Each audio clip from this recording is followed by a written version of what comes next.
নজর রাখবো পরবর্তী সংবাদে।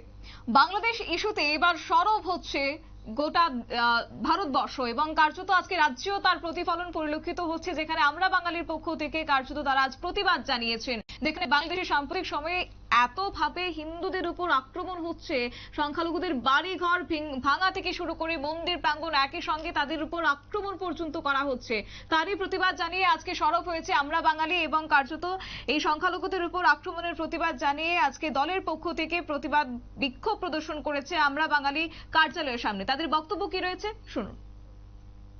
সবাই মিলে একটা জাগরণী সনাতনী জাগরণী মঞ্চ নাম দিয়ে একটা সংস্থা গড়ে তুলেছে এবং এই সংস্থার উদ্যোগে ৮ দফা দাবিতে তাদের সাংবিধানিক অধিকার, বাঁচার অধিকার, নাগরিক অধিকার রক্ষার দাবিতে তারা সরকারের কাছে আবেদন জানিয়েছে, আন্দোলন করছে।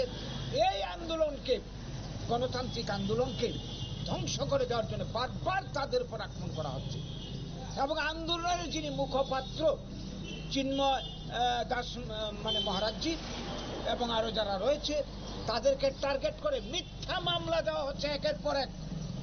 শুধু তাই নয়, আমরা লক্ষ্য করলাম কি এই চিন্ময় দাস সহ আরেকজনকে গতকাল গ্রেপ্তার করা হয়েছে এবং তাদের মুক্তির দাবিতে সেখানে যে আন্দোলন চলছে, এই কোর্টের মধ্যে প্রায় ৭০ জনের মতো আইনজীবী তার পাশে দাঁড়িয়েছে। সবকিছুকে উপেক্ষা করে বাংলাদেশ সরকার তাকে জেলে পুড়িয়ে দেওয়া হয়েছে। তো এর প্রতিবাদে আন্দোলন করতে গিয়ে গণতান্ত্রিকভাবে মানুষ আক্রান্ত হয় পুলিশের দ্বারা, প্রশাসনের দ্বারা এবং সেখানকার দ্বারা। আপনারা শুনলেন আমরা বাঙালি দলের কর্মীদের বক্তব্য এবং কার্যত আজ প্রতিবাদে সামিল হয়েছে আগরতলা মর্চভূমি এলাকা এবং কার্যত এই প্রতিবাদের পরও একটি প্রশ্ন থেকেই যায় যে ইউনূসের আমলে আদতে সংখ্যালঘুদের উপর আক্রমণ থামবে তো, বা কবে নাগাদ থামবে সংখ্যালঘুদের উপর অত্যাচার, সেদিকেই মুখিয়ে রয়েছে প্রত্যেকটা মহল। সংবাদ আপাতত এই পর্যন্তই। পরবর্তী আপডেটের জন্য চোখ রাখুন শুধুমাত্র নিউজ ভ্যানগার্ডের পর্দায়। নমস্কার।